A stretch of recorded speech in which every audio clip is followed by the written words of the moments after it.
لا حول ولا قوة الا باللہ العلی العظیم حسبنا اللہ ونعم الوکیل نعم المولا ونعم النصیر بسم اللہ الرحمن الرحیم الحمد للہ رب العالمین فاطر السماوات والارضین وبارئ الخلائق اجمعین الصلاۃ والسلام والتحیۃ والاکرام علی سید الاولین والآخرین افضل الانبیاء والمرسلین الملقب بطٰہٰ و یاسین حبیب الہ العالمین مولانا و مولا الکونین جد الحسن والحسین بالقاسم المصطفیٰ محمد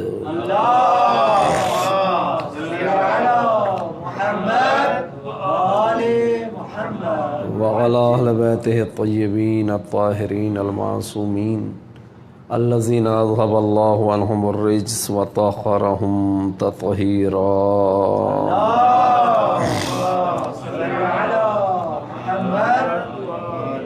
اللہم وال من والاہم وعاد من عاداہم وانصر من نصرہم واخذل من خذلہم والعن من نصب لهم من الاولین والآخرین آمین یا رب العالمین اما بعد قال اللہ الحکیم فی کتابہ العظیم اعوذ باللہ من الشیطان الرجیم بسم اللہ الرحمن الرحیم یا ایھا الذین آمنوا اتقوا اللہ حق تقاتہ ولا تموتن الا وانتم مسلمون صلوات بر محمد و آل محمد۔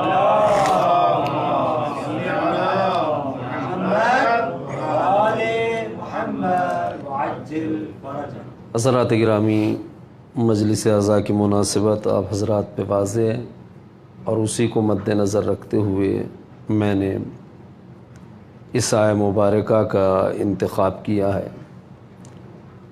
اس آیہ مبارکہ کا تعلق قرآن حکیم کے چوتھے پارے سے ہے اور یہ آیت سورہ آل عمران میں 102 نمبر پہ واقع ہے۔ اس آیہ مبارکہ میں جو حکم دیا جا رہا ہے وہ صاحبان ایمان کے نام ہے۔ خطاب صاحبان ایمان سے ہے اور یہ اہل ایمان کے لیے بہت بڑی سعادت ہے کہ ان کا پروردگار ان سے بلا واسطے کے ڈائریکٹ خطاب فرما رہا ہے۔ یہ وہ مقام ہے جو اللہ اپنے نبیوں کو دیتا ہے، اپنے رسولوں کو دیتا ہے، اپنے خاص نمائندوں کو عنایت کرتا ہے۔ ارشاد ہوتا ہے یا ایھا الذین آمنوا اتقوا اللہ، اے صاحبان ایمان اللہ کا تقوی اختیار کرو، لیکن فقط عنوان اور نام کے طور پہ نہیں بلکہ بمعنی حقیقی بمعنی واقعی تمہیں تقوی اختیار کرنا ضروری ہے۔ تقوی اختیار کرنے کے بعد بھی یہ نہ سمجھ لینا کہ بس ہمارے اندر تقوی پایا جاتا ہے اور وہ کافی ہے، بلکہ ضروری ہے کہ تقوی اختیار کیا جائے تو اس معنی میں تقوی اختیار کیا جائے جو تقوی اختیار کرنے کا حق ہے، اور یہی نہیں کہ ایک مرتبہ اگر یہ کیفیت حاصل ہو جائے تو اس پہ اکتفا کر لی جائے۔ نہیں، ایک چیز ہے تقوی اختیار کرنا، دوسری چیز ہے تقوی کو اس طرح سے اختیار کرنا جیسا تقوی اختیار کرنے کا حق ہے، اور تیسری چیز یہ ہے کہ اس تقوی کو پوری زندگی اسی طرح سے باقی رکھنا۔ وَلَا تَمُوتُنَّ إِلَّا وَأَنْتُمْ مُسْلِمُونَ۔ ایمان کا سلسلہ، تقوی الہی کا سلسلہ اس وقت تک جاری رہنا چاہیے جب تک کہ انسان کے سینے میں سانس جاری ہے۔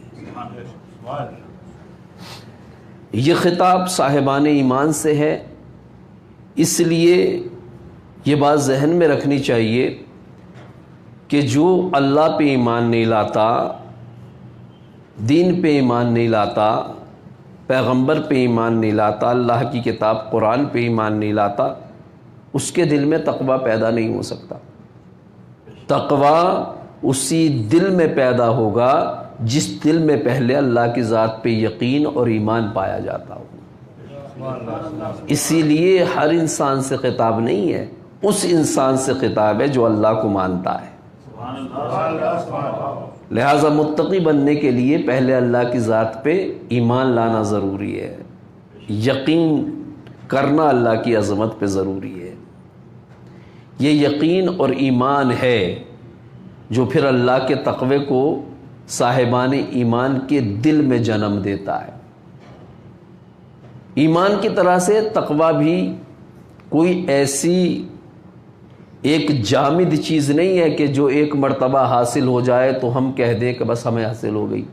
نہیں، اس کے مدارج ہیں، اس کے مدارج ہیں، اس کے درجات ہیں، اس کی کوالٹیز ہیں، اس میں ہر آن ترقی ممکن ہے۔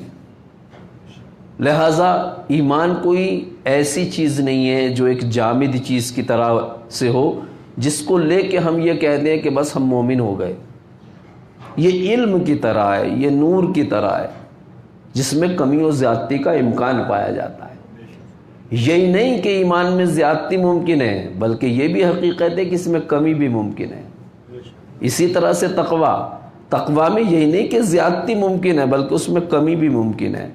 لہٰذا ہمیں توجہ دینا ہے کہ کب ہمارا ایمان کم ہو رہا ہے اور کب زیادہ ہو رہا ہے۔ ایمان کم ہو رہا ہے تو کمی کی طرف بھی توجہ دینا ہے، ایمان زیادہ ہو رہا ہے تو ہمیں اس کی زیادتی کی طرف بھی توجہ دینا ہے، لیکن ہماری کیفیت بدلی ہوئی ہونی چاہیے۔ اگر ایمان کم ہو رہا ہے تو اظہار افسوس ہونا چاہیے اور اس کے نتیجے میں اپنی غلطی کا اعتراف اور اللہ سے استغفار کرنا چاہیے تاکہ وہ نارمل انداز میں واپس آ سکے۔ لیکن اگر ایمان زیادہ ہو رہا ہے تو یہ مقام مسرت ہے، اور مسرت کے طور پہ اللہ کا شکر ادا کرنا چاہیے، چونکہ اللہ کا وعدہ ہے جب میری نعمت پہ شکر ادا کیا جائے گا تو اور اس میں اضافہ کر دوں گا۔ صلوات پڑھ دیں محمد و آل محمد پر۔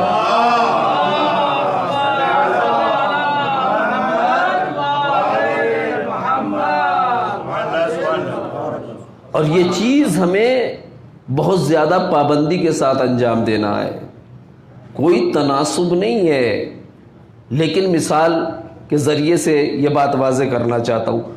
جیسے ہم جسمانی طور پہ دیکھتے ہیں کب ہماری طبیعت ناساز ہے اور کب خوشگوار ہے۔ جب ہماری طبیعت ذرا سی بھی ناساز ہوتی ہے تو ہمیں فکر لاحق ہوتی ہے، کچھ چیزوں سے پرہیز کرنے لگتے ہیں۔ ابھی ہمیں یا آپ کو 2-4 چھینک آ جائے تو فوراً فکر لاحق ہو جائے گی ہمیں کیا ہو گیا ہے۔ ہم فوراً اس کمی کی طرف متوجہ ہوں گے اور پرہیز کم از کم شروع کر دیں گے کہ ہمیں ٹھنڈا پانی نہیں پینا چاہیے، ٹھنڈی چیزیں نہیں کھانی چاہیے، تلی ہوئی چیزیں نہیں کھانی چاہیے، کم از کم اتنا کریں گے، چونکہ جسمانی طور پہ کمی سامنے آ رہی ہے، اس لیے احتیاط کریں گے۔ اور طبیعت اچھی ہے تو بہت سی اچھی چیزوں کو آپ استعمال کریں گے، اور یہ کوشش کریں گے اگر عقل ساتھ دے رہی ہے کہ اس جسم کی خوشگواری کو باقاعدہ باقی رکھا جائے۔ چنانچہ بہت سے لوگ ہوتے ہیں ٹھیک ٹھاک ہیں لیکن ہم یہ چیز نہیں کھائیں گے تاکہ ٹھیک رہ سکیں، صحیح رہ سکیں، قربانی دیتے ہیں۔ یہ جسم کی صحت کے لیے ہم ایسا کرتے ہیں اور یہ ہمارے روٹین میں ہے، جسم کو صحیح رکھنے کے لیے ہم ایسا کرتے ہیں۔ جس طرح سے جسمانی صحت کی ہمیں فکر ہے اسی طرح سے ہمیں ایمانی صحت کی بھی فکر ہونی چاہیے۔ جیسے جسم میں کوئی کمی آتی ہے اور مزاج ہمارا جسم مرض کی طرف بڑھتا ہے ہم فوراً فریش شروع کر دیتے ہیں، اسی طرح سے اگر ایمان بھی گھٹنے لگے تو سوچنا ہوگا کس وجہ سے اس میں کمی پیدا ہو رہی ہے، کیوں گھٹ رہا ہے، لہذا اسی چیزوں سے پرہیز شروع کرنا چاہیے۔ اور ایمان بڑھ رہا ہے تب بھی احتیاط کی ضرورت ہے کہ بڑھتا ہوا ایمان کہیں رک نہ جائے، اس لیے گناہ سے پرہیز ضروری ہے۔ اور اگر ہم ایسا نہیں کرتے تو یہ مقام تعجب ہے کہ ہمیں اپنے جسم کا تو خیال ہے، روح کا خیال نہیں ہے، جبکہ یہ سب جانتے ہیں کہ روح جسم کی وجہ سے زندہ نہیں ہے بلکہ ہمارا جسم روح کی وجہ سے زندہ ہے۔ روح کا خیال رکھنے کی ضرورت ہے۔ یہ تو ہم پہ اللہ کا کرم ہے کہ ہم صرف جسم کو زیادہ اہمیت دیتے اور روح کا خیال نہیں رکھتے، پھر بھی وہ ہماری روح کو زندہ رکھے ہوئے ہے، بدن کے اندر رکھے ہوئے ہے۔ یہ اللہ کا کرم ہے، ورنہ ہمیں جتنا جسم کا خیال ہوتا ہے اتنا روح کا خیال نہیں ہوتا۔ یہ اللہ ہے جو پھر بھی روح کو ہمارے جسم میں ٹھہرنے کی اجازت دیتا ہے، اور یہ تعجب کا مقام ہے کہ ہماری پوری زندگی، پوری لذت حیات روح کے اوپر ٹکی ہوئی ہے، لیکن ہمیں صرف جسم کا خیال ہے، روح کا زیادہ خیال نہیں ہے۔ اسی حیرت کا مظاہرہ چوتھے امام علیہ الصلوۃ والسلام فرماتے ہیں۔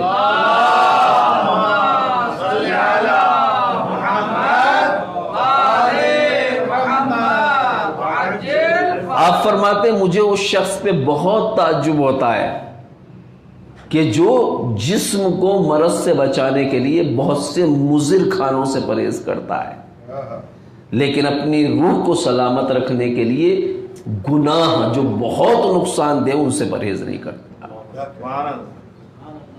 جبکہ ہر انسان جانتا ہے کہ ہم دو چیزوں سے مرکب ہیں، ایک روح، ایک جسم، اور جسم کی حیثیت ہے، خول کی حیثیت ہے، اس کا ہمیں اتنا خیال ہے اور روح کا ہمیں قطعاً خیال نہیں ہے۔ لہٰذا جہاں بہت سی چیزیں روز قیامت اللہ سے شکایت کریں گی، ایسا نہیں کہ جسم شکایت نہ کرے، ہاتھ بھی شکایت کرے گا، پاؤں بھی شکایت کرے گا، آنکھیں بھی شکایت کریں گی، فکر بھی شکایت کرے گی، عقل بھی شکایت کرے گی، جسم بھی شکایت کرے گا، لیکن شاید جسم کی شکایت کم ہوگی، روح کی شکایت بہت بڑی ہوگی۔ جسم کا بھی حقیقی حق وہ نہیں ہے جو ہم سمجھتے ہیں۔ تو پہلے یہی چیز ہے کہ اگر ہمارا ایمان سلامت ہو تو ایمان میں فقط یہ بات نہیں ہے کہ ہم فقط روح کا خیال رکھیں، بلکہ ایمان ہمارے جسم کے لیے بھی ضروری ہے۔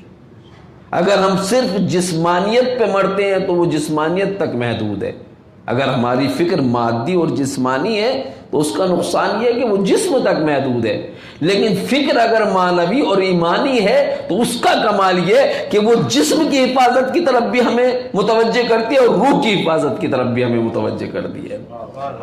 اسی لیے دین میں دونوں کی سیفٹی کا حکم دیا گیا ہے۔ ہماری جسم کی حیثیت بھی دین کے نزدیک بہت زیادہ اتنی ہے جتنی ہمارے نزدیک نہیں ہے، اور ہمارے ایمان کی حفاظت بھی، روح کی حفاظت بھی دین کی نظر میں بہت اہم ہے۔ تو پہلا مرحلہ ایمان کا ہے کہ اللہ کی ذات پہ ایمان لایا جائے، پھر زیور تقوی سے آراستہ کیا جائے۔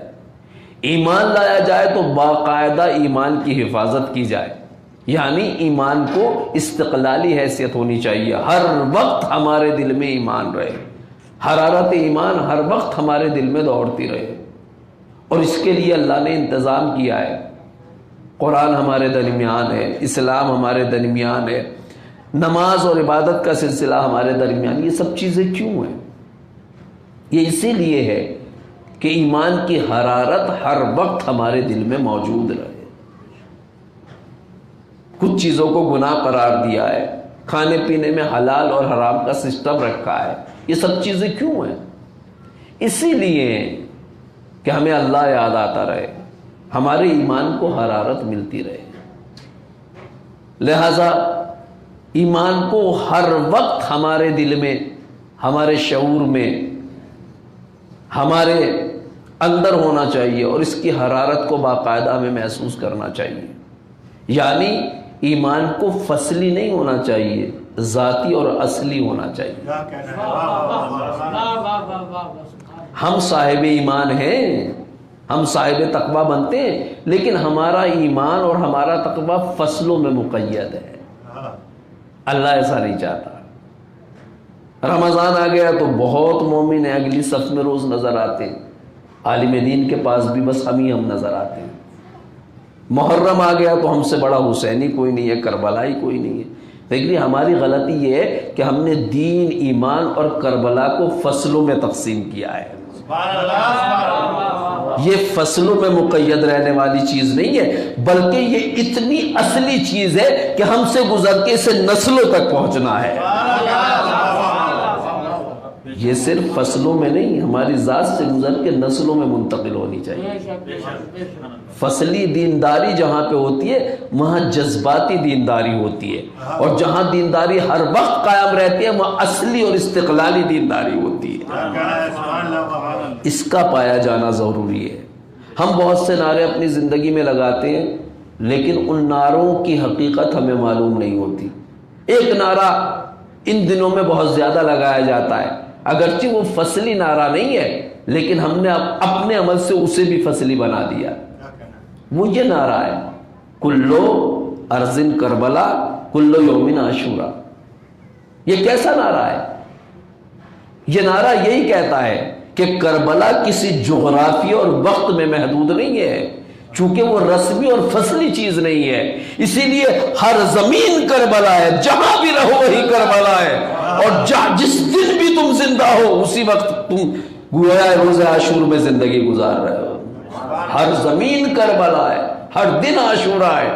یہ نعرہ یہی کہنا چاہتا ہے کہ کربلا کو فصل اور زمانے میں مقید نہ کرنا، یہ قیامت تک جاری و ساری رہنے والی چیز ہے۔ لیکن اس نعرے پہ ظلم یہ ہوا ہے، استقلالی اور دائمی نعرے کو بھی ہم نے فصلی نعرہ بنا دیا ہے۔ یہ نعرہ صرف محرم میں لگایا جاتا ہے، صرف سفر میں لگایا جاتا ہے، پھر یہ نعرہ نظر نہیں آتا۔ جبکہ نعرے کا تقاضا یہ کہ ہر زمین کربلا ہے تو ہر جگہ پہ یہ نعرہ لگاؤ، ہر دن عاشورہ ہے تو ہر دن اس نعرے پہ عمل کرو۔ تو یہ فصلی چیزیں نہیں ہیں میرے عزیزوں۔ جہاں بھی یہ چیزیں فصل کے انداز میں پائی جائیں گی، پیریڈ اور زمانے میں مشخص و مقدر پائی جائیں گی، وہاں اس کا مطلب یہ ہوگا وہاں دینداری تو ہے لیکن جذباتی دینداری ہے۔ کیا کہنا ہے؟ وہاں کربلائیت تو ہے لیکن جذباتی کربلائیت ہے۔ کربلا صرف جذبات کا نام نہیں ہے، ایک حقیقت کا نام ہے۔ لہذا اس سے گزر رہا ہے ہمارے کربلائی مجمع کو، ہماری ایمانی سماج کو، ایمان رہے تو فصل کے طور پہ نہ رہے، اصل کے طور پہ رہے۔ کربلا دل میں آباد ہو تو وقت میں مقید نہ ہو، فصل میں مقید نہ ہو، بلکہ نعرے کے مطابق ہو۔ جس زمین پر بھی رہے کربلائی کردار پیش کریں، اور جو دن بھی گزرے عاشورہ پہ عمل کرتے ہوئے گزرے۔ چونکہ جب تک برائیوں کا سامنا ہے اس وقت تک تقوی کی بھی ضرورت ہے، جب تک باطل کا سامنا ہے اس وقت تک ایمان کی بھی ضرورت ہے۔ صلوات پڑھ دیں محمد و آل محمد پر۔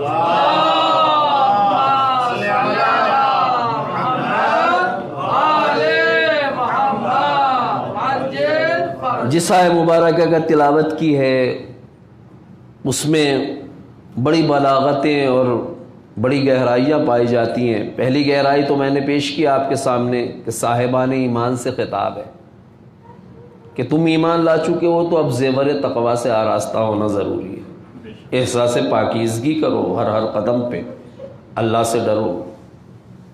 اللہ کا ڈر بہت بڑی نعمت ہے۔ بعض مقامات ایسے آتے ہیں کہ جہاں ہمیں کوئی بھی بربریہ، ظلم، ستم گناہ کرنے سے نہیں روک سکتا، یہی سپر بنتا ہے گناہ کے مقابلے میں۔ ہر آدمی کی زندگی میں ایسے واقعات آتے ہیں۔ آپ اپنے خاندان میں بیٹھے ہوئے اپنے ایک برادر دینی کی غیبت کر سکتے ہیں، کوئی بھی دیکھنے والا نہیں،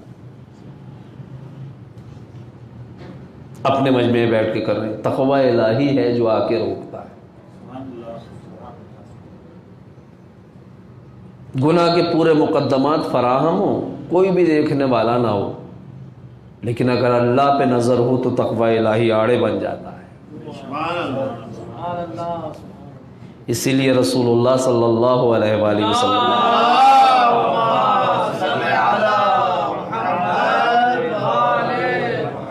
کامیاب الہی دینی اور ایمانی زندگی گزارنے کے لیے حضرت ابوذر سے ارشاد فرمایا، اے ابوذر یہ سمجھو کہ تم اللہ کو دیکھ رہے ہو، اللہ تمہیں دیکھ رہا ہے۔ یہ مرحلہ مشکل ہے، کہ ہم اللہ کو دیکھیں، اللہ تو دیکھ رہا ہے. لہٰذا پھر آپ نے فرمایا اور اگر تم نہیں دیکھ رہے تو یہ تو یقین رکھو کہ اللہ تمہیں دیکھ رہا ہے. یہ ہر ایک کو یقین رکھنا چاہیے. اور امام خمینی نے بھی فرمایا ہے کہ عالم محضر خداست در محضر خدا معصیت نہ کنی. دنیا میں کوئی جگہ ایسی نہیں ہے جہاں اللہ موجود نہ ہو. حاضر ہے، ناظر ہے اور قاضی بھی ہے، فیصلہ بھی اسے کرنا ہے. لہٰذا یہ بہت بڑی دولت ہے. اللہ کے اوپر ایمان لایا جائے اور پھر اس کا تقوی اختیار کیا جائے. چونکہ مومن بھی ٹائٹل کے اعتبار سے، عنوان کے اعتبار سے ہم بن سکتے ہیں، اور متقی بھی ٹائٹل کے اعتبار سے بنا جا سکتا ہے. اسی لیے آیت نے کہا حق تقاتے، ایسا نہیں بلکہ حقیقت میں تقوی اختیار کرو. ہمارے ہاں ٹائٹل اور عناوین بہت زیادہ چل رہے ہیں. خواص کی ذمہ داری ہے کہ ظواہر سے آگے بڑھ کے قوم کو حقائق کی طرف لے جائیں. ایک جوان نے بہت زور سے سنگت میں اور انجمن میں ماتم کر لیا، بہت بڑا کربلائی ہے، بہت بڑا حسینی ہے. ہم بھی اسے ٹائٹل دے دیتے. ٹھیک ہے، تشویق ضروری ہے، لیکن تشویق جو ہے دین کی طرف ترغیب کے انداز میں ہونی چاہیے. اتنا کہہ کے نہیں رکنا چاہیے، بلکہ ایک جوان جو صرف مولا کا ماتم کرتا ہے، اس کا مطلب کچھ تو دین سے قریب ہے نا، کچھ تو ہے جو فرش اعضاء تک آیا ہے. اس کچھ کو اور کچھ بنانے کی ضرورت ہے. وہیں پہ روکنے کی ضرورت نہیں ہے. تیرا ماتم بہت اچھا ہے، تو کامیاب ہے. یا ایھا الذین آمنوا اتقوا اللہ حق تقاتے. ایمان لانے کے بعد نہ سمجھ لینا ہم بہت بڑے مومن ہو گئے. تقوی اختیار کرو. اب بھی بس نہ کرنا بلکہ تقوی کا حق ادا کرو. وَلَا تَمُوتُنَّ إِلَّا وَأَنْتُمْ مُسْلِمُونَ. اسلام و ایمان اور تقوی کی منزل میں کہیں رکنا نہیں ہے، آگے بڑھنا ہے، ترقی کرنا ہے. لہذا تعریفیں کر کے وہیں روک دیا. آپ کے عشرے کا کیا کہنا، سبحان اللہ. آپ کی مجلس کا کیا کہنا، آپ کا ماتم کا کیا کہنا. نہیں، جہاں اچھائیوں کی تعریف کی جائے وہاں منکرات سے بھی روکا جائے. آپ جیسا حسینی جو مولا کا اتنا ماتم کرتا ہے مسجد میں نظر نہ آئے تو بڑے افسوس کی بات ہے. صف اول کے حسینی ہیں آپ عزاخانے میں، تو صف اول کا نمازی بھی آپ کو ہونا چاہیے. صلوات پڑھ دے محمد و آل محمد پر.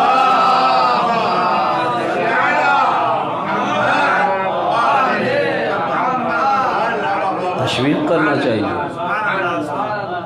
فرش اعضاء تک نوجوان خود آ گیا ہے، فرش نماز تک لے جانا آپ کی ذمہ داری ہے. یہ آپ کی ذمہ داری ہے. اور حسین علیہ السلام نے یہ بتایا ہے، ایک قدم حر نے بڑھایا تھا تو امام حسین نے کتنے قدموں کو بڑھنے کا حکم دیا. بھیا اب بات چلو حر آ رہا ہے، بیٹا علی اکبر چلو حر آ رہا ہے. ادھر سے ایک بڑھا ہے، ادھر سے کئی لوگ بڑھے. لہذا جب کوئی بڑھ کے فرش اعضاء تک آ گیا ہو تو آپ اب اس کا ہاتھ پکڑ کے پورے دین تک اسے لے جائیے. ایسا نہ ہو کہ ہم اپنے مفادات کے چکر میں پڑ جائیں، اسے تعریفیں کر کے وہیں روک دے جہاں پہ روکا ہوا ہے. اور جیسا وہ عشرے کے پہلے تھا ویسا ہی عشرے کے بعد بھی نظر آئے. ہمارے دینداروں کی کمی نہیں ہے، ایمانداروں کی کمی نہیں ہے، لیکن زیادہ تر فصلی دیندار ہیں. ان فصلی دینداروں کو اصلی دینداروں میں تبدیل کرنا ہے. فصل سے استفادہ کرنا ہے اصل کے لیے. لہذا یہ آیت کہہ رہی ہے کہ ہمیں رکنا نہیں ہے. امر بالمعروف اور نہی از منکر رکنا نہیں چاہیے. مجھے تعجب ہوتا ہے جن لوگوں کو اصلاحی مجلس پہ تعجب ہوتا ہے، ان پہ مجھے بہت زیادہ تعجب ہوتا ہے. آپ حسین کی مجلس پڑھیں اور آپ کو اصلاح کا خیال پیدا نہ ہو، یہ نہیں ہو سکتا. اور اگر پیدا نہیں ہوتا تو اس کا مطلب یہ ہے کہ نہ بھی حسین کو سمجھائے نہ حسینیت کو سمجھائے. صلوات پڑھ دے محمد و آل محمد پر.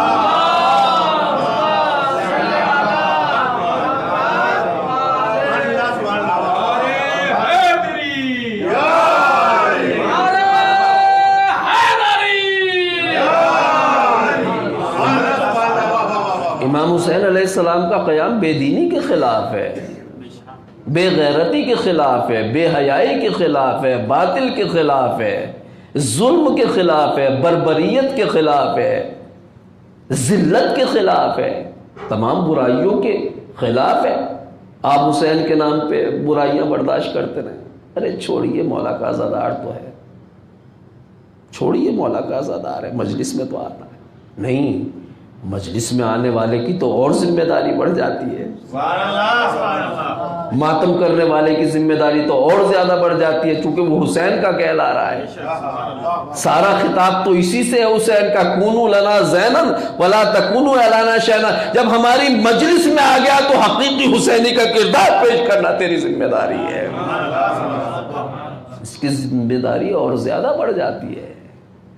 بالکل اسی طرح سے جب آپ ہندوستان میں تھے جب تک ذمہ داری بھی کم تھی، اب ایران میں آ گئے تو ذمہ داریاں بڑھی ہیں یا گھٹی ہیں؟ اگر ایک نوجوان مجلس میں آیا ہے، اس نے ترقی کی ہے یا تنزلی ترقی کی ہے؟ جو ترقی کرتا ہے اس کی ذمہ داریاں بڑھ جاتی ہیں، اجر بھی بڑھتا ہے، ذمہ داری بھی بڑھتی ہے۔ لہذا قوم کو متوجہ کرنے کی ضرورت ہے اور اس فضا کو توڑنے کی ضرورت ہے۔ مولا علی علیہ السلام کا ارشاد ہے اصلاح سے متعلق کہ تمام نیکیاں، جتنی بھی نیکیاں ہیں، ان کی حیثیت ایک قطرے کی ہے امر بالمعروف اور نہی از منکر کے مقابلے میں۔ حسین کا انقلاب قطرہ نہیں ہے، دریا ہے، چونکہ آپ اصلاح کے لیے نکلے ہیں، نہی از منکر کے لیے نکلے ہیں، امر بالمعروف کے لیے نکلے ہیں۔ لہٰذا ہماری ذمہ داریاں بہت ہیں۔ اس آیت کا یہی پیغام ہے کہ کسی منزل پہ رکنا نہیں ہے، ٹھہر ٹھہر کے اپنے کردار کا جائزہ لینا ہے، ایمان کا جائزہ لینا ہے، تقوی کا جائزہ لینا ہے، حق تو قاطع، اور جائزہ لیتے لیتے تقوی کی، ایمان کی حقیقی منزل کو حاصل کرنا ہے۔ کیا یہ ایسی لفظیں ہیں کہ ہماری سمجھ میں نہیں آتی کہ ایمان کا تو جائزہ لینا ہے، تقوی کا تو جائزہ لینا ہے، ان کے نام پہ ترقی کرنا ہے، لیکن حسینیت کا جائزہ نہیں لینا چاہیے؟ کیا یہ ایسی بات ہے جو ہماری سمجھ میں نہیں آتی؟ اللہ کہہ رہا ہے ایمان کا جائزہ لو، یعنی کتنے ایسے ارشادات ہیں ائمہ کے کہ جو روز اپنا حساب و کتاب نہ کرے وہ شیعہ نہیں ہے۔ تو اس حساب و کتاب میں فقط روزہ نماز ہے، ایسا نہیں کہ عزادار کو بھی حساب کرنا چاہیے۔ یہ ہم کہاں سے مستثنیٰ کرتے ہیں؟ یعنی ہم سب کچھ پڑھتے ہیں، اپنے سجدوں کا جائزہ لینا چاہیے، اپنی نمازوں کا جائزہ لینی چاہیے، اپنی نیکیوں کا جائزہ لینا چاہیے، اپنے گناہ کا جائزہ لینا چاہیے۔ ہم یہ کیوں نہیں کہتے اپنے نوحوں کا جائزہ بھی لینا چاہیے، اپنی عزاداری کا جائزہ بھی لینا چاہیے، اپنے ماتم کا جائزہ بھی لینا چاہیے؟ جیسے وہ عبادت ہے ویسے یہ بھی تو عبادت ہے۔ اچھا، جائزے کی ضرورت نہ ہو تو آپ کہیں جائزہ نہیں لینا چاہیے؟ جائزوں کی تو ضرورت ہے نا، کم از کم یہ کہ حضرت شیطان زندہ ہے۔ جیسے وہ نماز میں ریاکاری کے جراثیم ملا سکتا ہے، ویسے مجلس و ماتم میں بھی تو ریاکاری پیدا کرا سکتا ہے۔ لیکن شاید کوئی خوف ہے ہمارے دل میں جس کی بنیاد پہ ہم ادھر نہیں آتے۔ کوئی خوف تو ضرور ہے کہ ہم ہر منزل میں سبحان اللہ اور جزاک اللہ کہہ دیتے ہیں، کہیے، لیکن امر بالمعروف نہی از منکر دونوں کو سر کرنا، دونوں کے ذریعے اصلاح ہوگی۔ ایسا نہیں ہے امر بالمعروف سمجھ کے آپ بس تعریفیں کیے جائیں، نہیں، دونوں جنبوں کو ہدایت کے لیے دونوں پروں کا ہونا ضروری ہے، دونوں پر پرواز ہے یہ جن کے ذریعے سے اصلاح ہوتی ہے۔ امر بالمعروف بھی کرنا ہے، نہی از منکر بھی کرنا ہے۔ اور حقیقی عالم وہی ہے جو نہ قوم کو اتنا زیادہ خوش کر دے کہ وہ غفلت میں مبتلا ہو جائے، اور نہ زیادہ اتنا مایوس کر دے کہ عمل سے پیچھے ہٹ جائے۔ خوف و رجا کے درمیان قوم کو رہنا چاہیے، خوف بھی ہو اور امید بھی ہو۔ حقیقی عالم اسی کی طرف رہنمائی کرتا ہے۔ اور ہمیں یہ بھی بتانا چاہیے جو آیت کا آخری ٹکڑا ہے، وَلَا تَمُوتُنَّ إِلَّا وَأَنْتُمْ مُسْلِمُونَ، کوئی بھی اپنے حال سے مطمئن نہ ہو بلکہ مستقبل پہ نظر رکھے۔ آج میں اپنے حال سے مطمئن ہوں، قم میں ہوں، اچھی تعلیم حاصل کر رہا ہوں، اچھی مجلس پڑھ لیتا ہوں، اچھا ماتم کر لیتا ہوں، اپنے حال سے مطمئن ہونا خطا ہے، قصور ہے۔ آیت کا پیغام یہی ہے، کبھی بھی اپنے نفس سے مطمئن نہیں ہونا چاہیے۔ نفس باغی ہے، سب سے بڑا دشمن ہے انسان کا، اور اس دشمن کے پیچھے ایک دشمن اور ہے جو ابلیس ہے، بہت بڑا خطرہ ہے۔ لہٰذا کسی بھی مومن کو اپنے ایمان سے مطمئن نہیں ہونا چاہیے، کسی بھی متقی کو اپنے تقوی سے مطمئن نہیں ہونا چاہیے، کسی بھی نیک اور صالح انسان کو اپنی نیکیوں سے مطمئن نہیں ہونا چاہیے۔ کیوں؟ چونکہ فقط ایمان کے ساتھ زندگی گزار دینا کافی نہیں ہے، بلکہ ایمان کی موت مرنا بھی ضروری ہے۔ وَلَا تَمُوتُنَّ إِلَّا وَأَنْتُمْ مُسْلِمُونَ۔ قوم کو یہ آئینہ دکھانا چاہیے۔ ہمارے یہاں ہندوستان میں مجلس پڑھنا بہت مشکل ہے۔ جو مجلسیں ہم پڑھتے ہیں نا، الگ الگ ہونی چاہیے، موضوع پہ ہونی چاہیے، مصائب اور فضائل کی کڑی سے کڑی ملنی چاہیے، بہت مشکل ہے۔ اور جو زیادہ پڑھتے ہیں ان کے لیے زیادہ مشکلات ہے۔ کیوں مشکل ہے؟ چونکہ ہمیں زیادہ تر اپنی باتیں کہنا ہوتی ہیں، تو کہاں تک ہم اپنی بات لائیں گے؟ ایرانی خطبہ کو کوئی مشکل نہیں ہے۔ میں اپنے محلے میں کئی مجلسوں میں جاتا ہوں، ایک 5 جملے کی حدیث اٹھاتے ہیں، حدیث کے ضمن میں سب کچھ بیان کر دیتے ہیں، مصائب بھی فضائل بھی، کوئی مشکل نہیں۔ یعنی اہل بیت کی بات ہم سے زیادہ متین اور وزین بھی ہے اور آسان بھی ہے، لیکن ہم نے اسے چھوڑ رکھا ہے۔ دوسری جگہوں کی تو کیا بات کرے، اگر حدیث کا معاملہ شروع ہو جائے تو شاید یہاں بھی وہ کیفیت باقی نہ رہے، اتنی دوری ہے۔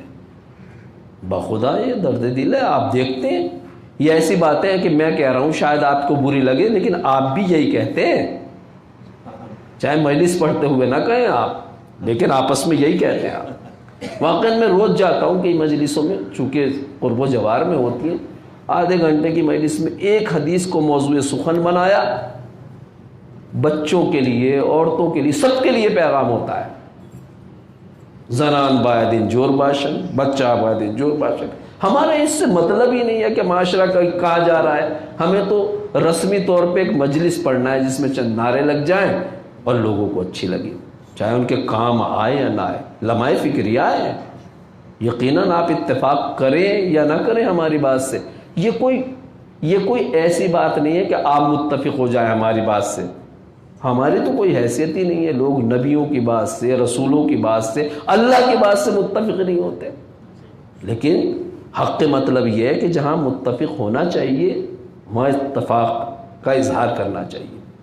تو عزیزوں، بات یہ ہے کہ بات کرنے کے لیے اس لیے مشکل ہوتی ہے مجلس پڑھنا، چونکہ ساری باتیں تقریباً ہمیں اپنی طرف سے کرنا ہے۔ ایک صلوات پڑھیں محمد و آل محمد پر۔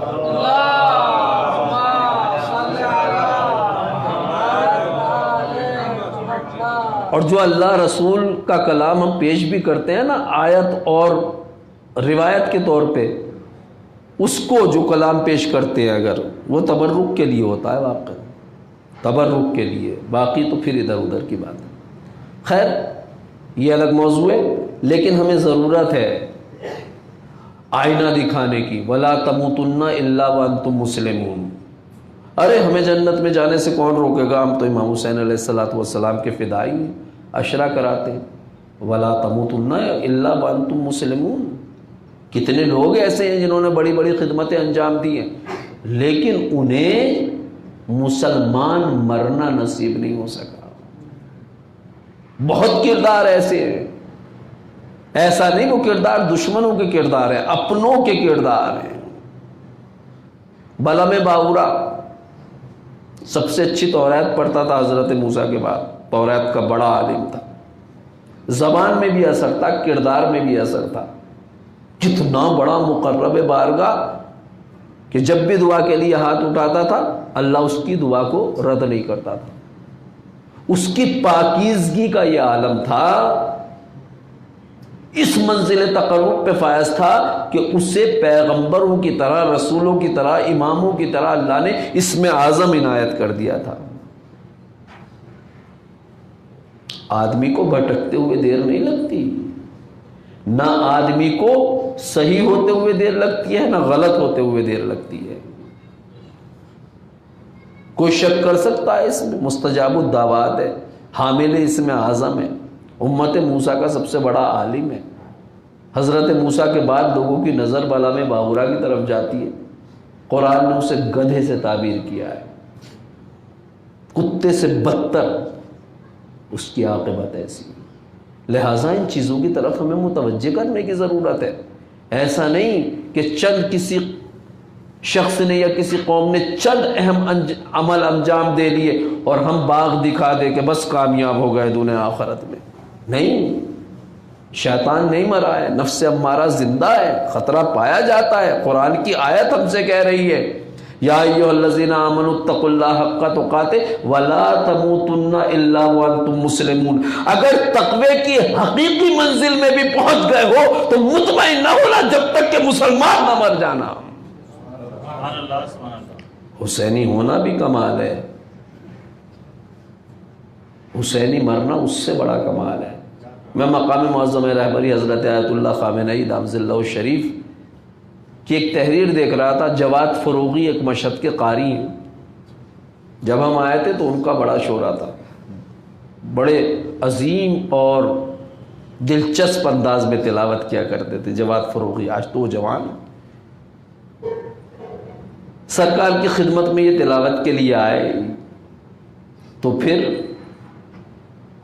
انہوں نے کسی ہدیے کی خواہش کی یا رہبر معظم نے انہیں ہدیہ دیا تو انہوں نے کہا کہ یادگاری کے طور پہ کچھ لکھ دیجئے اس پہ۔ لکھا آقا نے تو کیا لکھا؟ انشاءاللہ کہ قرآنی باقی بے مانید۔ سبحان اللہ، سبحان اللہ۔ بہت گہری بات ہے، بڑوں کی باتیں بھی بڑی ہوتی ہیں۔ پورے ایران میں ان کا چرچا تھا، جب بھی تلاوت قرآن اور حفاظ قرآن کا تذکرہ ہوتا تھا جواد فروغی کا نام پہلے لیا جاتا تھا۔ لیکن رہبر انقلاب نے اس پہ نظر نہیں کی بلکہ انہیں دعا دی، اللہ کرے کہ آخر تک آپ قرآنی باقی رہیں۔ ایمان لانا کافی نہیں ہے، درجہ ایمان پہ فائز ہو جانا کافی نہیں ہے، بلکہ ایمان کی موت مرنا بہت زیادہ اہم ہے۔ صلوات پڑھ دیں محمد و آل محمد پر۔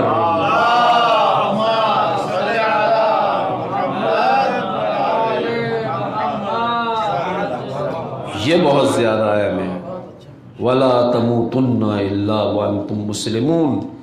خوش نہ ہو جانا کہ ہمارے دل میں ایمان بھی ہے، ہم نے حقیقت تقویٰ کو پا لیا، لوگ ہمارے تقوی سے بہت زیادہ متاثر نہیں۔ اللہ سے دعا کرنا کہ اسی حالت پہ ہمیں باقی رکھنا، ایمان کی موت مرنا نصیب کرنا۔ کتنے لوگ ہیں؟ زبیر ہیں، زبیر بہت اہم آدمی ہے، اہل بیت کے لیے بہت اہم ہے دونوں اعتبار سے۔ حضرت خدیجہ کے بھتیجے ہیں زبیر، سگے بھتیجے حقیقی، رسول اللہ اور مولا کائنات کے پھوپھیزاد بھائی۔ زبیر اہم ہے بہت زیادہ، ادھر رسول اللہ کے ساتھ نہ جانے کتنی جنگوں میں شرکت کی ہے، رسول کے لیے باعث تسکین قرار پائے، سیف الاسلام کا خطاب ہے۔ رسول اللہ کے بعد اہل بیت رسول کے سلسلے میں بڑی فداکاری انجام دی ہے۔ جناب سیدہ کے گھر کا پہرا دیتے تھے، جب خطرہ لاحق تھا رات بھر جاگتے تھے۔ کیا اس سے زیادہ ایمان کی کوئی منزل ہو سکتی ہے؟ عملی طور پہ اتنے زیادہ قریب ہیں اہل بیت سے، لیکن عاقبت بخیر نہیں ہو سکی۔ مدینے میں زبیر کو دیکھا جاتا ہے کہ اہل بیت کے لیے سپر بنے ہوئے ہیں، جو بھی مقابلے پہ آئے گا، علی بعد میں ہے پہلے زہیر کے سینا، سپر بنے ہوئے ہیں اہل بیت کی۔ یعنی دشمنوں کے مقابلے پہ سیسا پلائی ہوئی دیوار ہے، اور جنگ جمل میں یہی مقابلے پہ، کتنا بڑا فرق ہے۔ دشمنوں کے مقابلے میں جو اہل بیت کی سپر کے طور پہ کھڑے تھے، سیسا پلائی ہوئی دیوار تھے مدینے میں، وہی اب اہل بیت کے مقابلے میں۔ عاقبت بخیری بہت اہم ہے، بہت اہم ہے۔ نہ جانے کتنے لوگ ایسے ہیں جو اہل بیت طاہرین علیہم الصلوۃ والسلام کو چاہتے تھے لیکن کربلا نہیں جا سکے۔ حضرت زہیر علیہ السلام کے ساتھ ایک عبید نام کا شخص ہے جو ان کا رشتہ دار ہے۔ زہیر اور ان کے بارے میں لکھا ہے کہ زہیر تو قطعاً خاندان اہل بیت کے قریب بھی نہیں لگنا چاہتے تھے، عثمانی المذہب تھے، مخالفین مولا کائنات میں سے تھے، اسی لیے یہ اپنا خیمہ لگانا ہی نہیں چاہتے تھے۔ انہیں اطلاع ہو گئی تھی کہ حسین بھی کوفے جا رہے ہیں، تو کوشش یہ تھی حسین کے روبرو نہ ہونے پاؤں، جان بوجھ کے اپنا خیمہ الگ لگا دیتے۔ جانتے تھے کیا منزلت ہے مولا کی، مرتبہ اتنا تو جانتے تھے، سبھی جانتے تھے۔ عبید کے بارے میں لکھا ہے جو زہیر کا رشتہ دار تھا، یہ اہل بیت کے دوستوں میں سے تھا، لیکن زہیر کربلا میں، عبید کربلا میں نہیں ہے۔ یہ ہمیں پڑھنا چاہیے۔ عبید کربلا میں نہیں ہے، کیوں؟ یقین زہیر کو بھی تھا کہ ظاہری کامیابی حسین کو ملنے والی نہیں ہے، حسین کے ساتھ جانا یعنی مرنا، سر و تن میں جدائی، جو کچھ ہوا۔ عبید کو بھی یقین تھا۔ بات مولا نے دونوں سے کی ہے، لیکن زہیر ایمان لائے ہیں اور ایمان کی موت مرنا قبول کیا ہے۔ بھروسہ عبید کو بھی ہے، لیکن ایمان کی موت مرنا عبید کے لیے بہت مشکل ہے۔ لہذا جو کوفے جانے پہ مصر تھا وہ کربلا میں آ گیا، اور جو حسین کے ساتھ ساتھ آ رہا تھا وہ کوفے کی طرف چلا گیا۔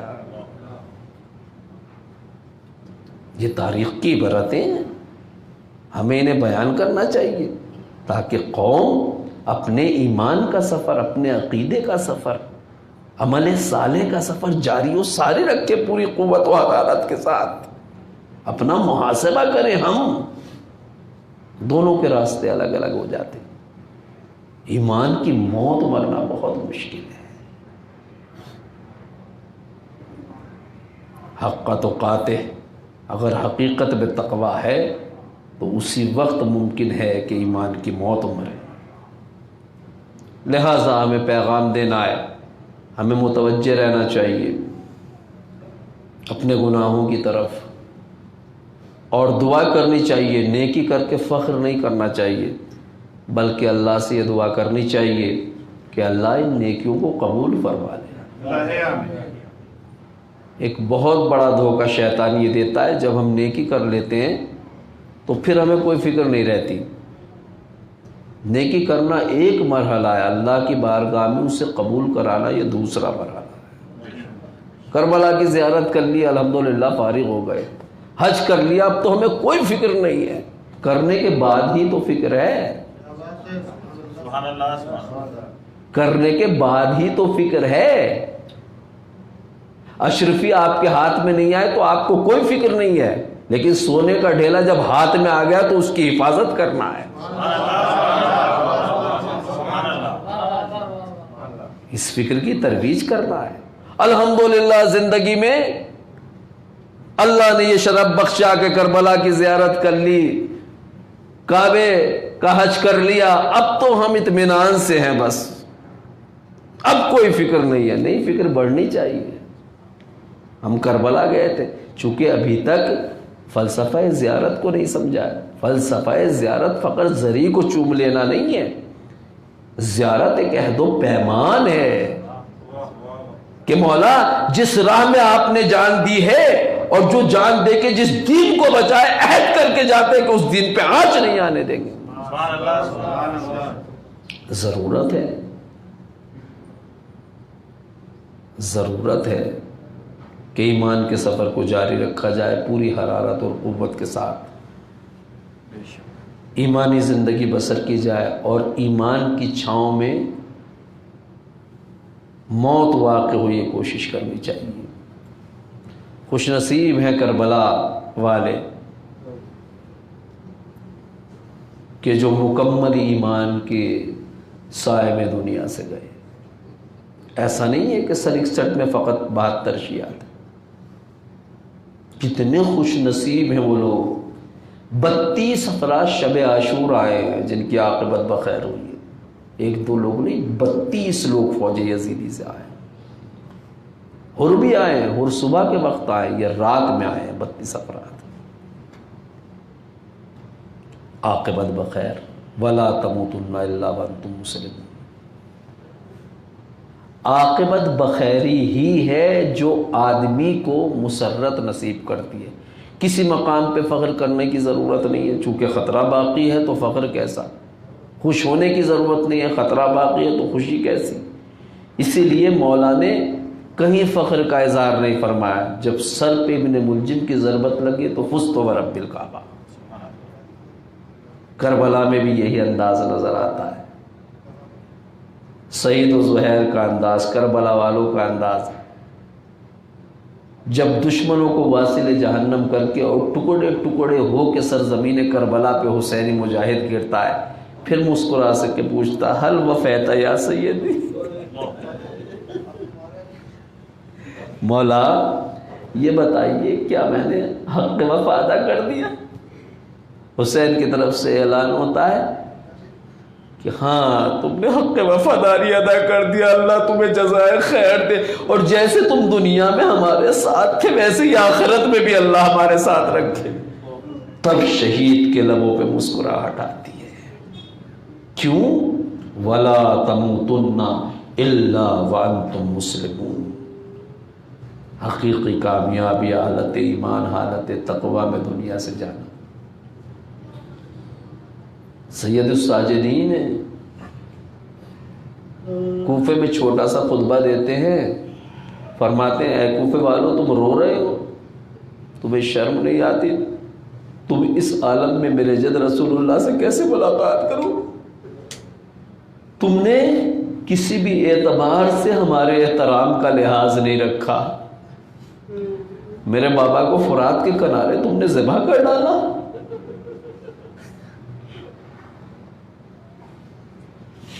تم نے کس کو قتل کیا؟ میرا سارا خاندان کربلا میں اب بھی بے گور و کفن پڑا ہوا ہے، ہم تمہارے سامنے اسیر ہیں، مجمع رو رہا ہے، چیخے مار رہا ہے، ایک دوسرے سے کہہ رہا ہے ہم ہلاک ہو گئے، ہم برباد ہو گئے، یہ ہم نے کیا کیا؟ لیکن سید الساجدین فرماتے ہیں وَكَفَى بِذَلِكَ فَخْرًا۔ یہ نہ سمجھنا میرے بابا کو اس مظلومیت کے ساتھ مار ڈالا، میرا گھر اجڑ گیا، میرے خاندان کو تباہ کر دیا، میری ماں بہنوں کے سروں سے چادریں چھین لی، میرے ہاتھوں میں ہتکڑیاں، پاؤں میں بیڑیاں ڈال دی، یہ نہ سمجھنا ہم ذلیل ہو گئے، ہمیں فخر ہے جو کچھ ہمارے ساتھ ہوا ہے،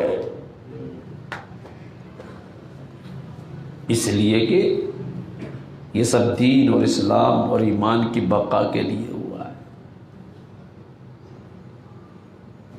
آخری دم تک ہمیں یہ کوشش کرنا ہے۔ یہ قافلہ جب کربلا سے چلتا ہے تو وہاں سے گزارا جاتا ہے جہاں شہداء کی لاشیں بے گور و کفن پڑے ہوئے ہیں۔ جیسے ہی بیویاں اپنے وارثوں کو دیکھتی ہیں اپنے کو ناقے سے گرا دیتی ہیں، تمام بیویوں کی نظر اپنے ورثاء کے لاشیں کی طرف ہے اور زینب کی نگاہ امام وقت کی طرف ہے۔ کیا دیکھتی ہے؟ سید سجاد کے چہرے کا رنگ متغیر ہو رہا ہے۔ ایک مرتبہ ناقے سے چیخ کے کہا یا بقیت جدی و ابی، اے میرے ابو جد کی آگار سید سجاد اپنے کو سنبھالو ورنہ زینب تم سے پہلے مر جائے گی، اے بھیا کی امانت، پھوپھی نے تجھے بچانے کے لیے بہت قربانیاں دی ہیں۔ دیکھا سید سجاد پہ کوئی اثر نہیں ہوتا تو اب زینب نے امام وقت کی حفاظت کے لیے اپنے کو ناقے سے گرا دیا اور کہا اے سید سجاد اب دیکھو تو صحیح میں ناقے پہ نہیں ہوں عزیزو، 3 دن کی بھوکی پیاسی زینب 72 غم اٹھا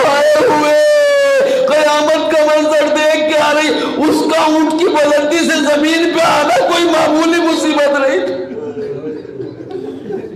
سید سجاد جلدی سے پھوپھی کے قریب آئے، جو زینب چاہتی تھی وہی ہو گیا۔ ایک مرتبہ نشیب سے نگاہیں ہٹی، پوری توجہ پھوپھی کی طرف، پھوپھی اماں یہ آپ نے کیا کر دیا؟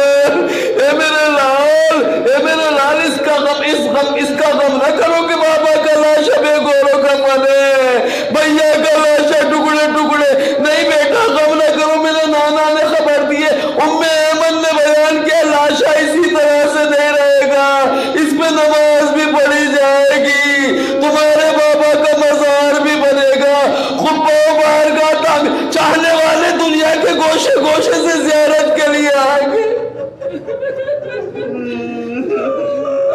سید سجاد کو تسکین دی، قافلہ چلنا چاہتا تھا، اب زینب کو بھی خیال آیا ہمیشہ کے لیے بھیا سے جدا ہو رہی، ایسے جدا نہیں ہو سکتی۔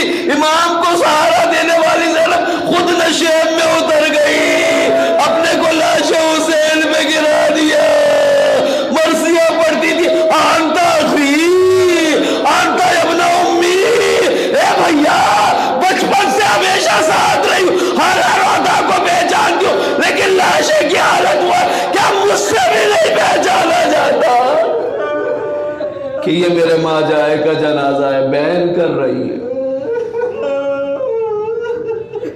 بین کرتی جاتی ہے، دل پھٹا جاتا ہے، کس سے کہیں، کس سے اپنا غم بتائے، کون سہارا دے؟ دل پھٹنا چاہتا تھا کہ سہارے کے طور پہ مدینے کا رخ کیا یا جاتا، یا رسول اللہ صلی اللہ علیہ وسلم السما وہذا حسین کا مرمم بالدماء ومفتح العزا، اے نانا خوشا بحال آپ دنیا سے گئے تو فرشتوں نے آ کے نماز جنازہ ذرا کربلا میں آ کے اپنے حسین کو دیکھیے، میری نگاہوں کے سامنے ٹکڑے ٹکڑے لاشا زمین گرم پہ پڑا ہوا ہے۔ اب زینب چلنا چاہتی تھی، ایک آخری کام کیا، نیک عمل کے بعد قبولیت عمل کی منزل ہے، اللہ کی بارگاہ میں راز و نیاز کی منزل ہے، لہٰذا زینب نے پوری قوت کو سمیٹا اور پھر اپنے بھیا کے زخمی لاشے کو اٹھایا۔ یہ منظر دیکھ کے دوستوں دشمن صبر ہونے لگے، اور اس کے بعد اس نذرانے کو اللہ کی بارگاہ میں پیش کر کے کہتی ہے ربنا ربنا ربنا تقبل منا هذا القربان، اے اللہ قربانی دینا بھیا کا کام تھا، کربلا تمام ہو گئی، اب اسے قبول کرنا یہ تیرا کام ہے، اے اللہ اس قلیل تبرک کو اپنی بارگاہ میں قبول فرما لے۔ ابھی زینب یہ کہہ رہی تھی کہ سجرم نے قیس آگے بڑھا، ملعون نے ایک طرح تھا زیادہ پشت میں، زینب جلدی چلو قافلے کو دیر ہو، یہ کہہ کے جنازہ زینب نے زمین کربلا پہ رکھ دیا۔ اے بھیا خدا حافظ، اگر رہنے کا اختیار چاہ جاتا تو قیامت تک لاشے سے جدا نہ ہوتی، لیکن اے بھیا مقصد حسینی کی تشہیر کے لیے کوفہ و شام کی راہ زینب کے انتظار میں، اے بھیا خدا حافظ، اے بھیا فی امان اللہ، انا للہ وَإِنَّا إِلَيْهِ رَاجِعُونَ، أَلَا لَعْنَةُ اللَّهِ عَلَى الْقَوْمِ الظَّالِمِينَ۔ الہی بحق الزہرا وابیہا وبعلہا وبنیہا والسر المستودع فیہا، الہی بحق الحسین الغریب الشہید المظلوم، اللہم عجل لمولانا صاحب العصر والزمان وولیک الفرج والعافیت والنصر، واجعل من آبانہ وانصارہ وشیعت والذابین عنہ والمستشرین بین یدیہ ولا نمہلک الباذب اعداء اجمعین، اللہم ارزقنا شفاعت الحسین وزیارت قبرہ، اللہم لعن قتلۃ الحسین واصحابہ اجمعین، اللہم ادخل علی اہل القبور السرور، اللہم اغن کل فقیر، اللہم اشبع کل جائع، اللہم اکس کل عریان، اللہم اغز دین کل مدین، اللہم فرج عن کل مکروب، اللہم رد کل غریب، اللہم فک کل اسیر، اللہم اصلح کل فاسد من امور المسلمین، اللہم اللهم اشف كل مريض، اللهم صد فقرنا بغناك، اللهم غير سوء حالنا بحسن حالك، اللهم اقض عنا الدين واغننا من الفقر إنك على كل شيء قدير. وصلى على محمد وآله الطاهرين.